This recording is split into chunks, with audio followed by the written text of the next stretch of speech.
projet Caleb est vraiment un projet auquel nous tenons à cœur. Et comme assemblée aussi, nous tenons à cœur les enfants qui sont maltraités dans le monde. Et particulièrement au pays où Lydie est née. Donc, si tu veux, peut-être fermer encore la lumière. Le projet Caleb, c'est vraiment né de Lydie et Richard qui ont vu un enfant aller chercher de la nourriture dans une poubelle. Et Richard, qui avait vécu à peu près la même chose, qui avait été maltraité, qui avait été pris comme enfant esclave, qui avait été exploité.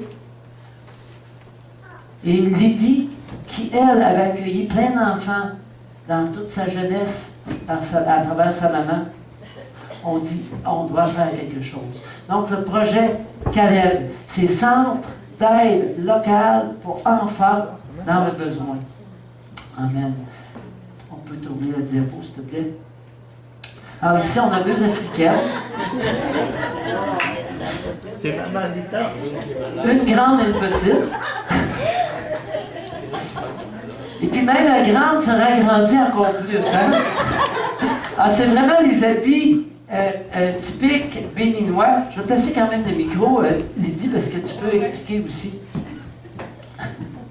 Vas-y, Lydie, peut-être expliquer un petit peu les habits. Là. En fait, les habits, là, ben, quand on était avant notre départ, souvent quand tu vas en achat, avant ton départ, les gens sont généreux, puis ils vont, ils cherchent un tissu sur le marché, puis ils viennent prendre nos mesures à la maison, puis le tailleur, ben, il fait une belle tunique.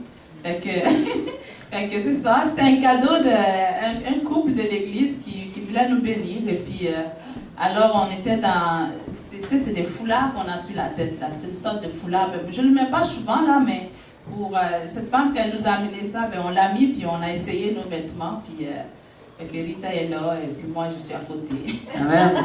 Next. Alléluia. Ici, on voit Richard et Lydie. Richard est décédé en 2006. Alors, le projet continue. C'est pas parce que quelqu'un est rappelé par le Père que ça ne continue pas. Alors, on continue avec joie.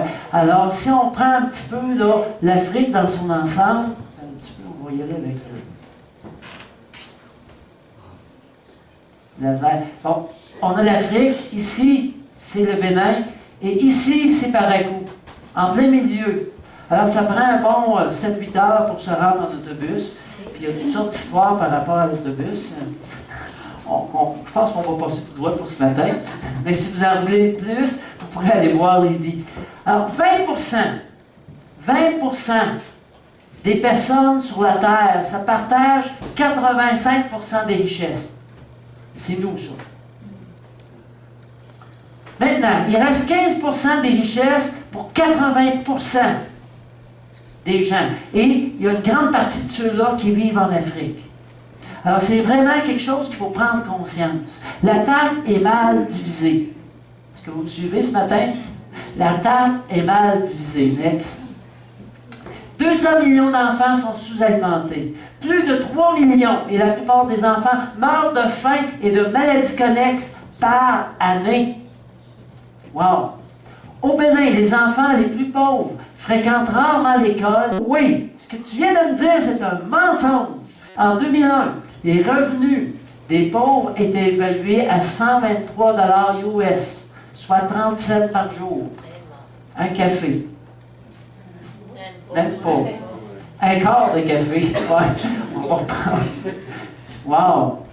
50 à 100 000 enfants sont abandonnés. Et ça prenait un S, hein, je pense. Vous l'avez passé. Ils sont abandonnés dans les écoles coraniques.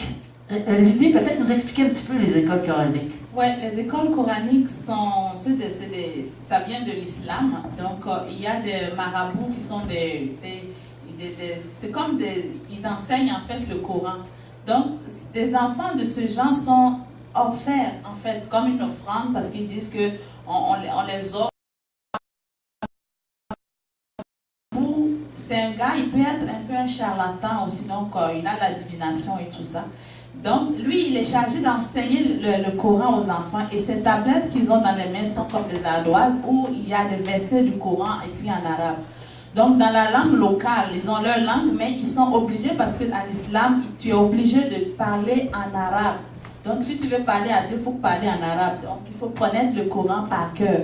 Comprends ou pas, tu dois le réciter par cœur. Donc, ces enfants, on les enseigne ça, mais à coups de bâton. Ils sont frappés, fouettés pour enregistrer ça dans leur tête. Et ensuite, quand ils ont fini ça, ils doivent aller maintenant mendier. Et on leur apprend comment mendier dans la pitié. On leur enseigne ça, et à coups de bâton aussi, pour qu'ils aient un air de pitié, avoir des habits sales. Même s'ils ont de beaux habits, ils n'ont pas droit à ces beaux habits. Il faut qu'ils soient sales, crottés, pour que les gens aient compassion d'eux. Donc, ils ont des petites boîtes de conserve qu'ils récupèrent l'argent qu'on donne. Ils sont obligés de le rendre au marabout, c'est son gagne-pain. Donc, lui, les enfants, ils sont obligés parce qu'il dit, si jamais vous touchez à une scène, vous allez mourir. Et il va les frapper, il va faire, parce qu'ils sont vraiment livrés à lui. Donc, alors, ces enfants, leur récompense, leur manger, c'est vraiment de ramasser les restants des gens dans les petites barres de rue, là. Pas les bars, mais nous, on dit ça bar, là. Mais c'est comme des petits maquis, là, des femmes vendeuses qui vendent la nourriture sur le bord du chemin. Donc, eux, ils s'en vont, et quand il y a des restants, ils les ramassent, ils les mangent, ils regroupent ça dans leur boîte de conserve de tomates, là. Puis, quand c'est une bonne quantité, ils vont s'asseoir maintenant et bien manger. Mais tout l'argent obligatoire doit retourner chez le marabout. Donc, ce sont des enfants comme ça, et puis je l'ai expérimenté parce qu'une fois on voyageait et puis on s'est arrêté pour manger. Et j'ai pris ma bouteille d'eau, j'ai viré de bord, et dans 2 secondes, mon assiette a disparu. Parce qu'ils sont autour des gens, attendant le premier qui a fini de manger pour voir, aussi parmi eux, le premier qui va ramasser vite la nourriture, puis avoir la bonne partie, puis laisser le reste. Donc, c'est vraiment la condition de ces enfants. Et ils peuvent mourir n'importe comment. Puis s'ils meurent, les parents disent que c'est la volonté de Dieu. Ils vont aller au ciel parce qu'ils ont été offerts encore en offrande pour le prophète Mahomet pour servir. Alors, vous voyez que l'esclavage, ça existe encore. En tout cas, c'est pas drôle, hein? Ouais, c'est... Next. 26% des filles âgées de 6 à 14 ans résident en milieu urbain et sont souvent utilisées comme domestiques. Alors, la domestique va tout faire dans la maison, nettoyer, faire la vaisselle, faire la lessive, tout. Et c'est souvent sans même avoir de la nourriture suffisamment pour faire tout ce qu'elle doit faire. Elle mange en dernier, n'est-ce pas, Olivier? Toujours en dernier après les autres. Elle doit avoir toute la corvée de la maison. Des fois, elle ne déjeune même pas avant de commencer sa corvée. Et elle doit le finir, et puis elle n'a pas le droit de vivre son enfance. Et on se dit, les enfants de l'Iriel, là, entre 6 ans, 7, 8, 10 ans, ils sont vraiment abusés comme ça. Là. 31% des enfants de 0 à 5 ans souffrent de malnutrition. Et ça, c'est vraiment visible. Là. On voit que les enfants... Là, next. 2,6% des enfants de moins de 15 ans sont orphelins. C'est énorme. 2,6%, c'est énorme. On compte aussi parmi les enfants vulnérables des enfants victimes du sida. Alors, peut-être juste vous expliquer un petit peu comment ça se passe, les enfants esclaves là-bas. Souvent, les familles sont très pauvres, surtout dans le nord de Baracou. Les enfants sont très pauvres. Et puis, là, il arrive quelqu'un dans le village. Et puis là, ben, ils trouvent des airs de famille. Hein? Et veut pas en Afrique, on a tous des airs de famille, je pense. Et puis, il va dire à la famille qui est très pauvre, regardez, je vais m'occuper de votre enfant. Laissez-moi votre enfant, je vais vous laisser un vélo. En retour, comme gage. Et puis moi, je vais envoyer l'enfant à l'école, je vais le nourrir, il va avoir tout ce qu'il faut. Moi, je reste en ville, puis il n'y a pas de problème. Alors, les parents, bien souvent, trop souvent, vont simplement abandonner leur enfant. Et à partir de ce moment-là, cet enfant-là perd son identité. Il perd complètement de vue ses parents. Il ne les reverra plus jamais, à moins qu'un organisme tel que Caleb intervienne. Et cet enfant-là est exploité, j'ai envie de dire, au coton. Il y en a qui les exploitent dans les cultures de coton, là, mais ça vient peut-être de là, être exploité au coton. Je ne sais pas si tu as quelque chose à rajouter. Ben c'est ça, ils sont... Oui, c'est ça. c'est ça, ils sont exploités, puis ils n'ont pas... C'est un chemin de non-retour parce que c'est d'un village à une grande ville, ils sont vraiment perdus et il n'y a aucun repère pour retourner chez eux, même s'ils voudraient fuir, avec quels moyens ils pourraient fuir. Donc, ils sont vraiment... Next. Ils servent pour la plupart de boys à tout faire, d'enfants apprentis, d'enfants mendiants, d'enfants victimes. On envoie les enfants là, en ville pour mendier, là. Puis eux autres ne touchent pas un sou de ça. Victimes d'infanticide rituel, d'enfants soumis à la prostitution, enfants pour le trafic des organes. Ça va jusque-là, là. On va prendre l'enfant, on va lui soutirer des organes, puis on va les revendre en morceaux. Tu sais, c'est un petit peu comme la compagnie de carrosserie là, à Pintante. On prend des morceaux pour les revend. C'est ça. Ces enfants servent d'éclaireurs, d'espions, de porteurs, de domestiques, de combattants, bien souvent d'esclaves sexuels, filles comme garçons. Ces enfants sont de véritables esclaves ménagers. Certains sont souvent abusés par leur maître, servent aussi à l'apprentissage sexuel des enfants de la famille d'accueil. C'est terrible, hein? En 1998 à 2000, les enfants victimes du trafic ont été interceptés et la lutte contre le trafic se poursuit toujours. C'est incroyable, tout ce qu'il y a à faire là-bas. Ça part par la conscientisation des familles. C'est certain qu'on part de là, mais il reste quand même qu'il faut dénoncer. Il faut arracher les enfants de cette situation-là pour les emmener au centre. Ici, on est au centre Caleb. En ce moment, on a une maison qu'on a louée. Et puis les enfants, on a à peu près 25 enfants là, en charge actuellement. Next. Ici, on a Tante Baquet, qui est vraiment une collaboratrice extraordinaire. C'est la tante Lydie. C'est ma tante, la petite sœur à ma mère, et puis elle est veuve depuis plusieurs années. Elle a 10 enfants d'elle-même, puis c'est elle qui s'occupe de tout bébé qu'on reçoit au centre depuis le premier jour de la naissance. Et puis elle fait vraiment un travail énorme pour son âge. Elle a 66 ans maintenant. Mais sa santé est fragile, mais écoutez, elle fait un travail d'une jeune mère, là. C'est se lever la nuit pour tous les besoins du bébé et le nourrir. Et il y a 5 enfants qui grandissent dans ses mains, parce que les plus petits, on ne les envoie pas au centre, parce que la nourrice, elle ne pourra pas vraiment pouvoir gérer tout ça. Donc c'est elle qui prend les tout bébés jusqu'à l'âge de rentrer à l'école maternelle. Donc, c'est ça.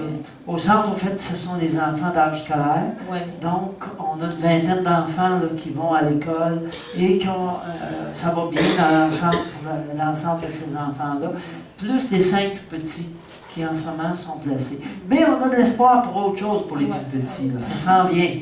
Amen. Alors ici, on a quelques-uns des enfants qui étaient présents, parce que souvent, quand on y va, ils sont aussi en vacances dans leur famille, soit chez leur mère ou leur père, parce que des fois, il y a encore un père, un mère, ou encore de la parenté, en quelque part au pays. Donc, et les fleurs, ça pousse bien là-bas, hein? En même temps qu'il y a de l'eau. Oui, c'est ça. Amen. Le taxi-moto, Oui, c'est ça, les taxis-moto, on appelle Zemidjan. Ils sont habillés en jaune, puis c'est ça.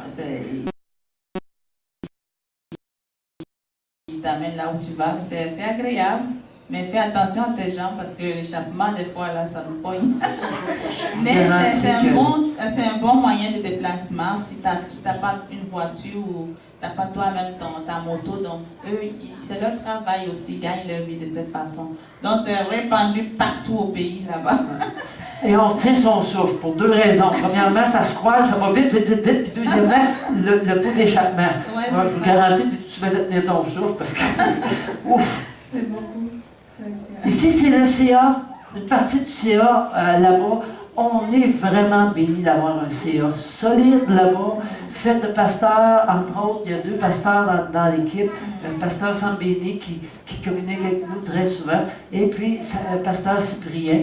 Et puis, on a toujours Tante Baquet qui est là. On est vraiment bénis de cette équipe-là qui vraiment fait un travail extraordinaire.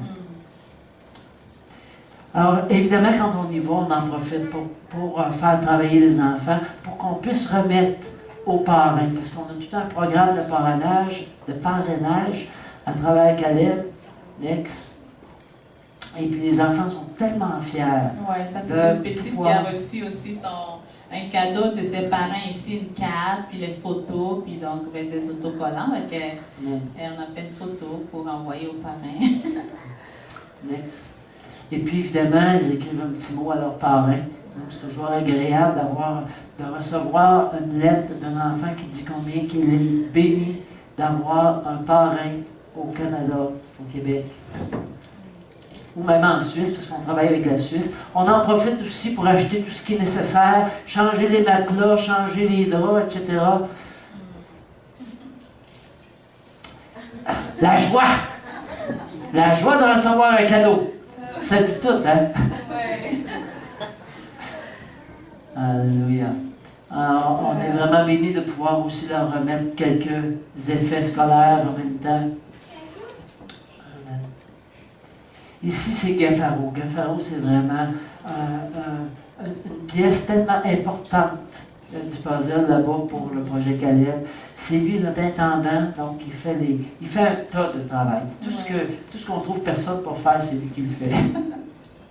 Et puis c'est un musicien, c'est un jeune homme qui aime le Seigneur de tout son cœur. C'est un compositeur aussi. Ouais. Et même... il a chanté avec moi, il a fait les chœurs avec moi dans le CD aussi. Donc, il a une belle voix. Ouais. Amen. Ça, c'est le terrain. On a un terrain là-bas de 3 acres. 3 hectares ou 3 acres? 3 hectares, excusez. 3 hectares. Donc, on a un beau terrain où est-ce qu'on pourrait construire. La réalité, c'est qu'on manque de sous. Donc, c'est toujours un appel aux sous en quelque part. Et là, on commence à avoir certains problèmes. Sur ce terrain-là, on a construit un puits next. Et le puits commence à se détériorer. Mais surtout, c'est le next qui nous inquiète, c'est que les gens viennent planter une petite affiche disant « Ce terrain m'appartient ». Fait que là, ça commence à nous fatiguer un petit peu. Et vraiment, on a comme projet de clôturer le terrain pour que vraiment les gens puissent reconnaître que ça appartient à Caleb. Ça fait qu'on en profite aussi chaque fois qu'on est là-bas pour conscientiser, particulièrement dans les églises. Alors ici, Rita prend la parole et puis vraiment fait tout un travail de conscientisation auprès des familles chrétiennes. C'est pas parce qu'ils sont chrétiens qu'ils n'ont pas un petit esclave à la maison. C'est malheureux, c'est un fait. Et ça, on travaille pour conscientiser la population à cette réalité. Vous voyez qu'on peut être fier dans notre Église, hein? C'est pas toujours la même réalité, hein? Pour louer Dieu, des fois, c'est hot. C'est à 40 degrés, là, en dessous de la tôle, je vais vous dire. C'est pas nécessaire d'avoir un veston. Il y a des pasteurs qui ont des vestons. C'est comme une façon d'être chic là, pour le Seigneur. Il fait chaud, mais ils ont leur veste. C'est une façon d'être propre pour prêcher l'Évangile. Next. Ésaïe 58:10 nous dit « Si tu offres à la famille ce que tu désires toi-même, si la lumière se lèvera, ici il y a vraiment une belle promesse, ta lumière se lèvera sur les ténèbres et ton obscurité sera comme le midi. » Amen. Ici, on a un papa qui dit « Hey, regarde la fusée, elle va sûrement en Mars. » Et le petit garçon qui répond « Oui, mais nous, est-ce qu'on va se rendre en avril? »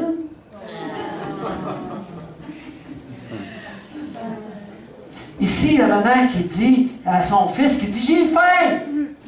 Pense aux gros Américains qui n'arrivent pas à maigrir! »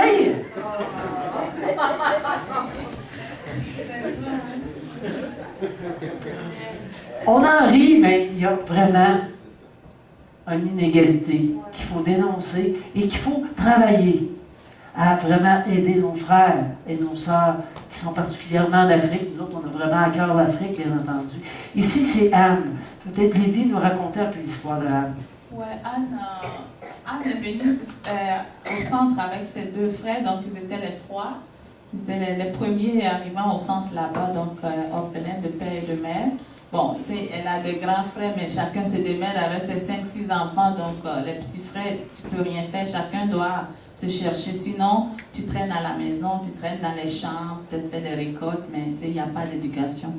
Donc Anne est venue au centre, mais vraiment brisée, tu sais, orphelin de père et de mère, sans espoir, là. dont les 2 frères aussi. Donc, alors, c'est ça, ils ont été pris en charge jusqu'à l'âge adulte. Anne est venue, je crois qu'elle avait 14 ans au centre. Et puis, fait que quand ça n'allait pas bien à l'école, donc on a pensé qu'elle puisse faire une formation. Mais avant la formation, on a pensé pour vraiment que son âme soit dégagée, que vraiment elle vive, elle connaisse encore Dieu davantage. On a eu à cœur de l'envoyer au Burkina Faso pour faire une formation de jeunesse à mission qu'on appelle l'école des disciples. Il y a vraiment une école que moi j'ai faite, ça m'a beaucoup aidé. Justement, je suis restée à plein temps dans cette mission. Jean-Éric qui était là la semaine dernière et staff à Jeunesse en Mission à Donald. Ouais. Donc, Jeunesse en Mission, c'est vraiment mondial. C'est vraiment international. Donc, ça forme des vies, ça transforme des cœurs. Donc, ayant fait cette école, ça a vraiment changé son identité, ça a vraiment bâti sa foi. Et elle est restée même 1 an là-bas pour aussi former d'autres jeunes qui sont venus se former. Donc, ça lui a donné encore plus de maturité. Et suite à cela, après son école, elle avait plus de fermeté pour savoir quoi elle va faire. Donc, elle avait à cœur le secrétariat. Donc, on l'a mis en formation pour faire des cours d'informatique. Et elle a fait 6 mois. Puis après, pour approfondir ça, elle a fait un autre 9 mois. Donc, elle a fini l'année passée. Elle a son diplôme. Donc, elle a un petit logement. Et puis, on essaye toujours de l'entourer encore pour des petits besoins en attendant qu'elle soit plus à l'aise. Mais ce qui était touchant d'elle, quand elle a eu son premier salaire, elle l'a donné au centre comme une offrande de reconnaissance. Oui. C'est une valeur de à peu près 35 $ qu'elle a reçue et qu'elle l'a donné en reconnaissance au Seigneur. Vous savez, Caleb, ce qu'il y a de merveilleux avec Caleb, c'est vraiment qu'on accompagne l'enfant jusqu'à temps qu'il soit vraiment autonome. On ne regarde pas l'âge. Des fois, ça va aller même plus vieux que 20 ans peut-être. Mais on s'assure que l'enfant ait tout ce qu'il faut. Mais surtout, qu'il soit vraiment reconnaissant à Dieu. Et puis Anne est une jeune femme qui est complètement transformée. Elle était tellement timide, je dirais timorée. Et après sa formation en Jeunesse en Mission, transformation. Complètement transformée. Et cette jeune femme-là aime Dieu de tout son cœur. Et on est vraiment bénis. Et c'est notre première. C'est notre première. Alléluia. Next. On a aussi tout un programme avec Accueillons un enfant, Lydie. Accueillons un enfant est un organisme au Québec. À Québec, justement, ils sont à Québec. Puis eux, ça fait 30 ans qu'ils travaillent avec l'Haïti. Et eux, ils ont comme un bureau d'adoption. Donc, pour tous ceux qui veulent faire une adoption, ils vont faire leur demande là-bas pour avoir un enfant d'Haïti. Donc, depuis le tremblement de terre en Haïti, les dossiers se sont fermés parce que le Canada a fermé les dossiers d'adoption. Donc, suite à ça, eux, ils doivent quand même rester en action, en mouvement. Et par le biais d'une personne, ils ont dit, oh, ben, je connais Lydie qui a aussi un centre au Bénin et c'est francophone. On pourrait voir s'il y a une porte ouverte au Bénin pour trouver un partenariat avec un centre où on peut continuer l'adoption. Donc, c'est ainsi qu'on s'est contactés, on s'est rencontrés, puis eux, ils ont fait vraiment les démarches pour vérifier s'il y a l'ouverture de l'adoption. Et effectivement, on est là-dessus là, pour pouvoir voir. On a fait la demande. L'année passée, quand on est parti avec Rita, on a fait les recherches auprès des gouvernements, prendre des informations pour eux. Et ensuite, dernièrement, au mois de novembre, la SAI, le secrétariat d'adoption internationale à Montréal, a exigé qu'un membre aille avec moi pour pouvoir encore faire la même tournée pour ramener des informations pertinentes qui leur manquaient. Donc finalement, je n'ai pas pu aller avec cette sœur, mais elle est partie seule, mais elle a fait des démarches. Donc maintenant, la demande est déposée, on attend simplement leur oui et leur non. Ils sont sur l'étude de la demande. Si dès qu'ils disent oui, ça va être vraiment une bonne opportunité pour que nos enfants de 0 à 5 ans puissent être adoptés par des familles québécoises. Et c'est notre souhait parce que les tout-petits ont besoin vraiment d'une famille. Vous savez, c'est tellement peu ce qu'on fait là-bas. Quand on dit 25 enfants, il y a probablement 25 000 enfants qui ont besoin d'aide. Et puis, on veut tellement aider plus. Et puis, on a tellement à cœur. Vous savez, Accueillons un enfant est l'organisme par lequel on a adopté Jonathan, notre fils le plus jeune. Et puis, c'est le fun parce qu'on a cette expérience-là aussi, Rita et moi, pour pouvoir aussi donner un coup de main. Ça fait que, si vous avez à cœur des Caleb, il y a différentes façons. Ça peut être tout simplement un don que vous donnez à Caleb. Évidemment, on vend des djembés. Djembés! Des bons djembés faits en Afrique. On vend, Rita fait des gelées aussi de fleurs qu'elle vend. Elle est en train de mettre sur point aussi une boisson à base de la fleur d'hibiscus. Qu'est-ce qu'on a aussi? Le CD. Oui, le CD, c'est ça, je savais, j'oubliais quelque chose. Donc, le CD, le chant qu'on a entendu tout à l'heure, il est sur le CD de Lydie, au prix de 15 $. 15 $, amen. C'est pas trop cher. Pour louer Dieu, c'est toujours agréable. Et ce qui est merveilleux avec Caleb, c'est que l'argent que vous donnez ne va pas à l'administration. Très, très, très, très peu. Pourquoi? Nous sommes tous des bénévoles. Et on est à peu près le seul organisme d'aide en Afrique qui n'a pas vraiment d'argent qui va à l'administration, sinon pour payer des lettres. Et vous avez à l'arrière la lettre de nouvelles que Lydie vient de sortir il y a quelques semaines. Alors, vous pouvez la lire. C'est encourageant ce qu'il y a dedans. Vous en savez un petit peu plus sur ce qui se passe avec Caleb. Amen. Le parrainage. Bon, le parrainage, c'est vraiment le fer de lance de notre financement. Le parrainage, c'est de prendre un café. Le prix d'un café, ça revient à 30 $ par mois, 1 pièce par jour. C'est un café de moins par jour, dans le fond, si on peut prendre ça comme ça, que vous décidez d'envoyer à un enfant. Et puis, ce qu'il y a de merveilleux, c'est que vous avez un retour éternel face à Dieu, mais aussi un retour parce que vous allez entendre parler de l'enfant que vous parrainez. L'enfant vous envoie une petite lettre de temps en temps et puis va vous tenir au courant de sa progression à l'école, etc. Et ça, c'est une richesse extraordinaire. Donc, je vous invite vraiment de participer.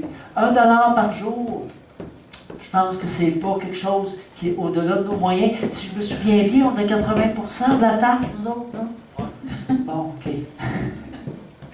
Amen. Donc, je ne vais pas manipuler d'aucune façon, mais simplement, je vous invite à participer à cette œuvre-là auquel on a vraiment à cœur. Next.